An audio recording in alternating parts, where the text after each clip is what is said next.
My name is Luna. I am 24 years old, and I live in Chicago, Illinois, where brick sidewalks and old money buildings make ambition feel heavier than it should.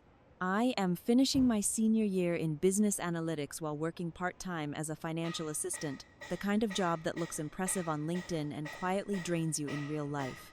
On paper, my life looked stable and controlled. I paid my own rent. I covered my own expenses. I planned 5 steps ahead. What no one saw was that for 3 years, I slowly dismantled myself for a man who never once chose me. The night everything cracked open was supposed to be harmless. A celebration.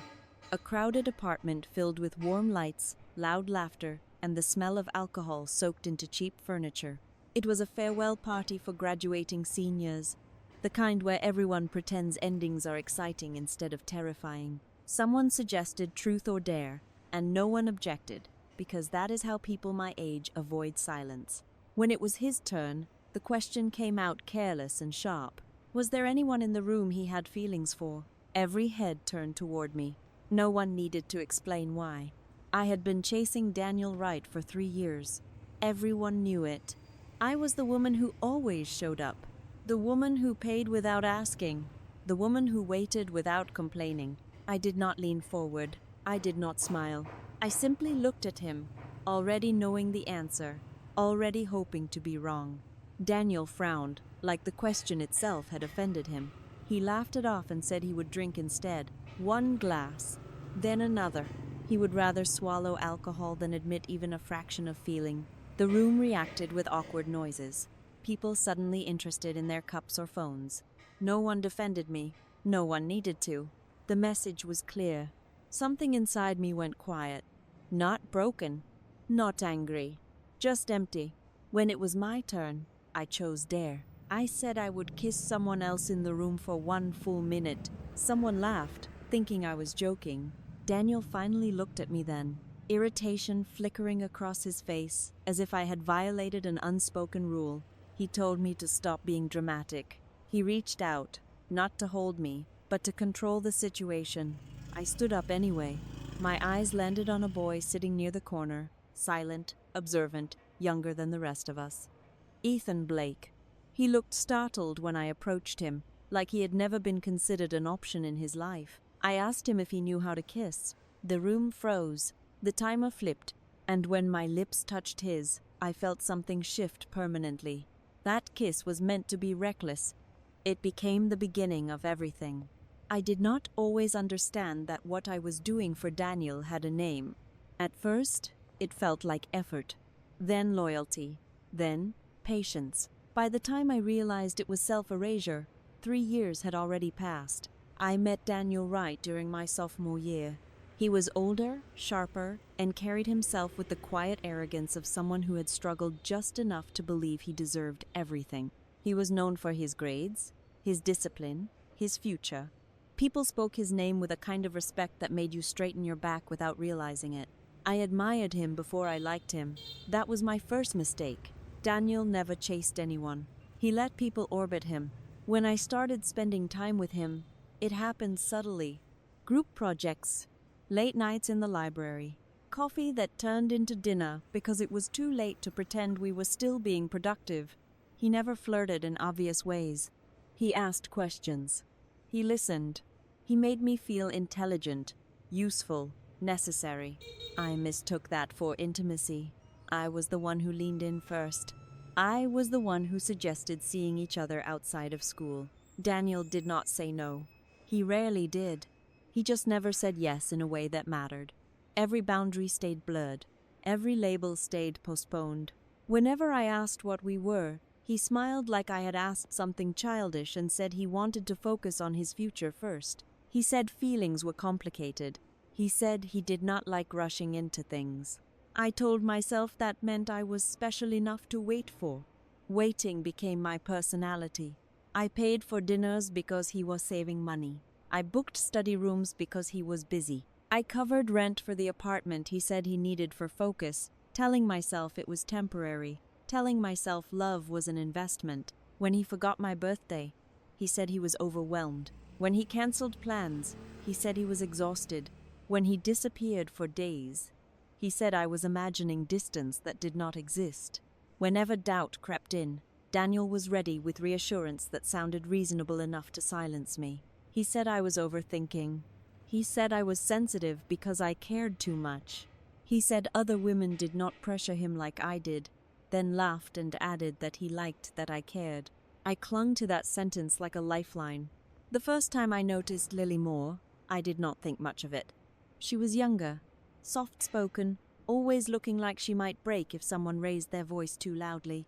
She was introduced as someone Daniel was helping, a freshman struggling with anxiety, health issues, family problems. Daniel framed it like a moral responsibility. He said he could not abandon someone who needed guidance. I nodded and told myself compassion was attractive. Lily appeared more often after that. Study sessions, group dinners, casual mentions in conversation. Daniel talked about her the way people talk about charity work. Detached but proud. He said she was fragile. He said she reminded him of his younger self. I told myself there was no competition because he never touched her. Because he never said her name the way he said mine. Because I was the one paying for his life.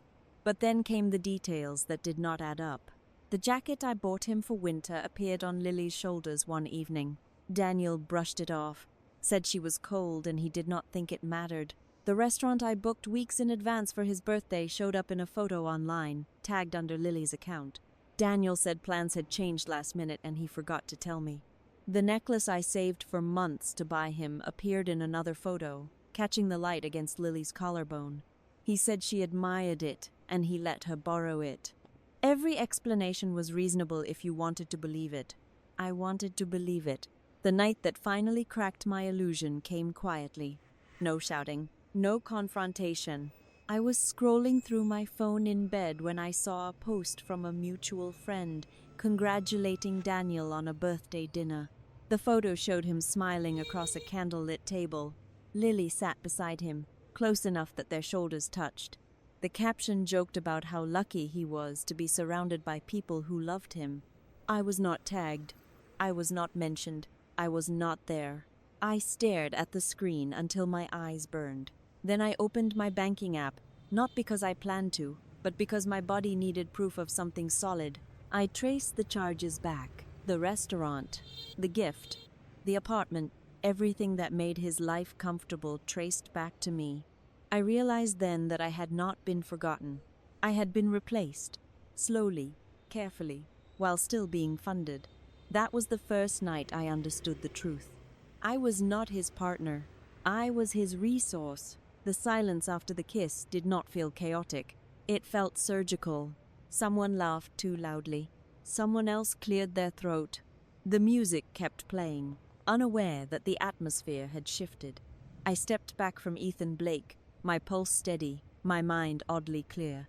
His ears were red, his hands gripping the edge of the couch like he needed an anchor. I thanked him softly and turned away, already done with the moment. The dare was complete. I had followed the rules. I had not broken anything except an illusion. Daniel Wright was on his feet before anyone else reacted. His jaw was tight, his voice low but sharp as he told me I had gone too far. He said I was embarrassing myself. He said I was acting out just to get a reaction. His hand reached toward me, not gently, but with the familiar authority he used when he wanted to reassert control. I stepped out of reach. For the first time, I did not care how that looked. Someone asked if the kiss had lasted a full minute. No one had actually timed it. I glanced at Ethan. He leaned back, still stunned, and said quietly that it had not. 30 seconds short, the room went still again. I looked at Daniel and told him that if rules mattered so much to him, he should have paid attention earlier. I leaned down and finished the remaining time without hesitation. That was when Daniel lost control. He grabbed my wrist and yanked me back, knocking over the timer on the table. Sand spilled across the floor like something broken that could not be fixed. He accused me of doing this to hurt him. He said I was being childish. He said if I wanted to be treated seriously, I should start acting like it. The hypocrisy landed heavy in my chest, but it did not hurt the way it used to. It only clarified. I asked the room a simple question. Who paid for this apartment? Who bought the alcohol? Who reserved the space? People shifted uncomfortably. Someone mumbled my name. I continued calmly, listing facts the way I did at work. The jacket on Lily's shoulders, the necklace around her neck, the restaurant booked under my card, the apartment lease in my name. I did not raise my voice. I did not accuse. I simply told the truth. Lily Moore looked like she might cry. She said she never meant to cause trouble. She said Daniel was just being kind to her because her health was fragile. She said if I felt uncomfortable, she would step back. The performance was flawless. It would have worked on me a week ago. Now I watched it like a rehearsed scene from a play I had finally walked out of. I asked Lily where she slept the night before. No one answered for her. The party dissolved quickly after that. People made excuses and left. Daniel slammed the door on his way out. Lily followed him, glancing back once with an expression that wanted sympathy and failed to earn it. When the apartment emptied, I stood alone in the mess I had paid for and felt nothing but resolve. The next morning, I went to the bank. I canceled the supplementary card linked to Daniel's name. I froze the account he had access to. The manager asked if everything was all right. I said yes. I said I was reorganizing my finances. It felt good to tell the truth in a way that did not require explanation. Then I went to the apartment. I had hired movers ahead of time, not because I was impulsive, but because once I decided, I never hesitated. Daniel arrived halfway through, hair messy, eyes wild, still convinced he could talk his way out of consequences. He accused me of being dramatic. He said couples fight. He said I was punishing him for helping someone weaker. He told me I was ruining everything over nothing. I told him I was done funding his life. When he laughed, I showed him the bank statements. Every transfer, every rent payment, every purchase labeled and dated. I explained that the largest withdrawal, the one he claimed was for an accident, matched the standard deposit amount for a property in a nearby development. His face changed. Not guilt.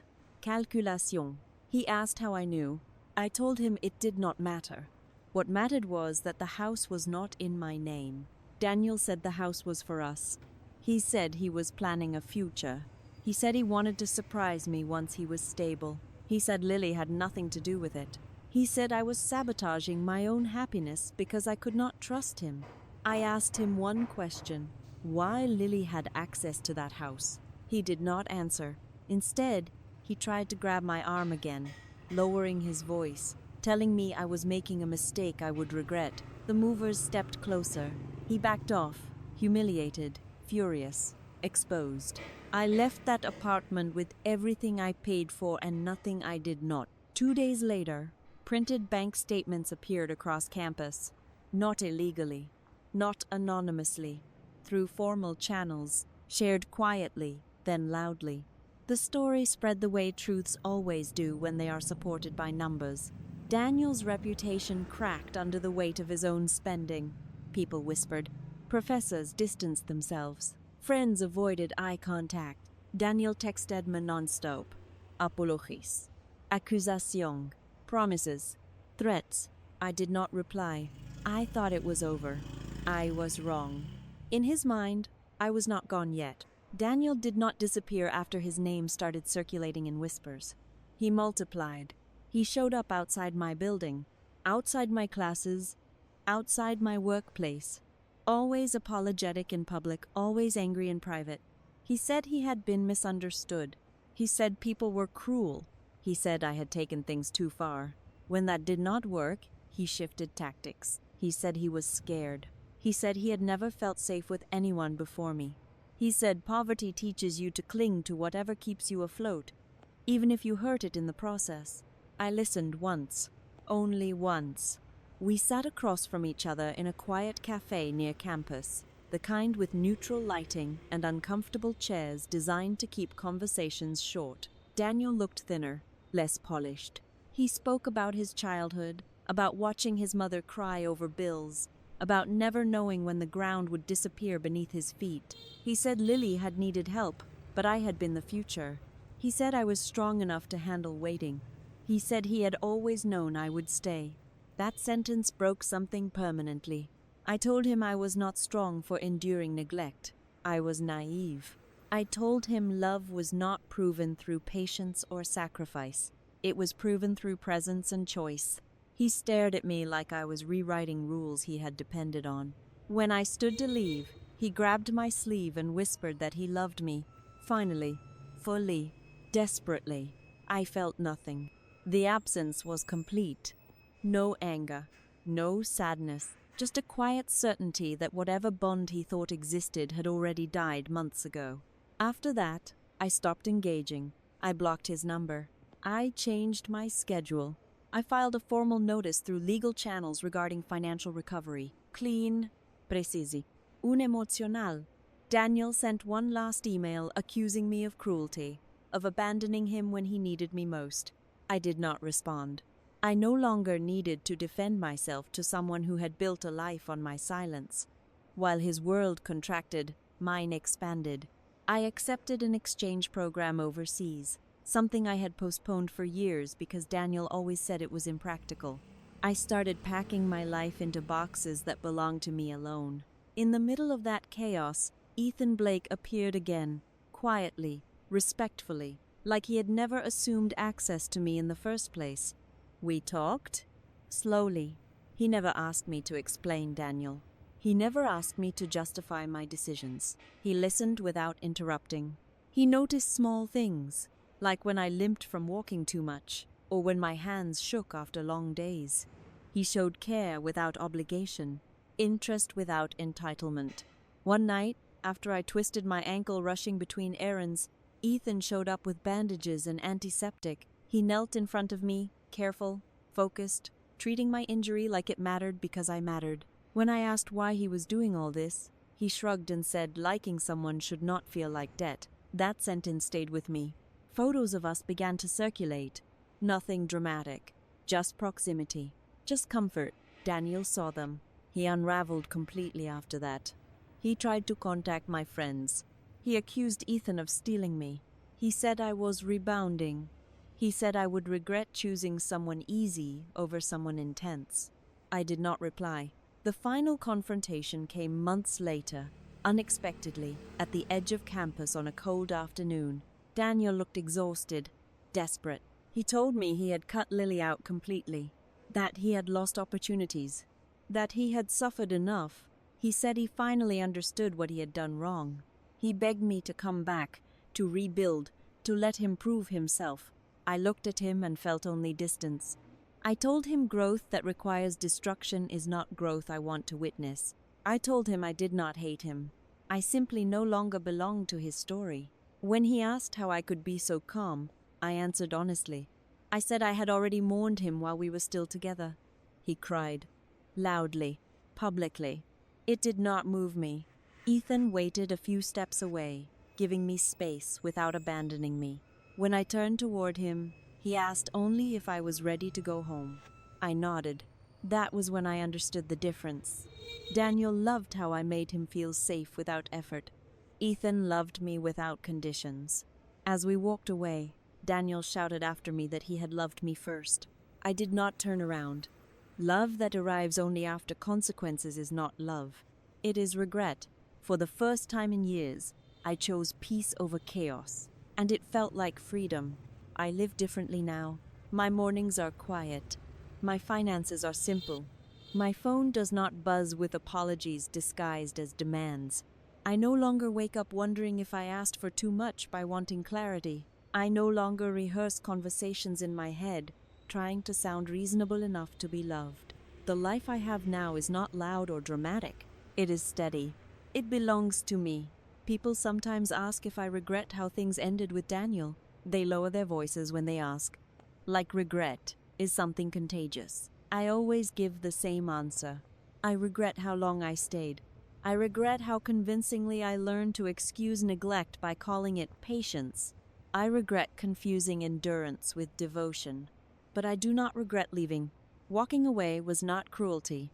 It was self-respect arriving late but determined. Daniel stopped reaching out eventually, not because he understood, but because there was nothing left to pull from me. That was the pattern all along. When the resources ran out, so did the affection. I heard later that he framed our story as a tragedy where he was misunderstood and abandoned. I let him keep that narrative. People who need to be victims will always find a mirror willing to lie for them. Ethan never asked me to heal faster. He never asked me to forget. He never asked me to become smaller so he could feel larger. He simply stayed. When I hesitated, he waited. When I doubted, he listened. When I was quiet, he did not fill the silence with promises. He filled it with presence. That was how I learned that love does not require collapse to be convincing. Sometimes, late at night, I think about the woman I was at the beginning of this story. The version of me who believed being chosen was something you earned through sacrifice. I do not judge her. She did what she thought love required, but I no longer mistake that version of myself for wisdom. Growth, I learned, is not becoming harder. It is becoming clearer. I am not bitter. I am not vengeful. I am simply done. Done explaining why I deserve honesty. Done justifying why boundaries are not punishments. Done mistaking potential for partnership. If there is one truth I carry forward, it is this. Love that costs your dignity is not love. It is a transaction where you always pay more than you receive. Leaving did not make me lonely. It made space. If you are listening to this and recognize yourself somewhere in my past, know this. You are not asking for too much. You are asking the wrong person. And walking away when someone finally begs you to stay does not make you heartless. Sometimes it makes you free. So tell me, was I wrong for choosing myself when he finally said all the right words? Or was that the first honest decision I made in 3 years?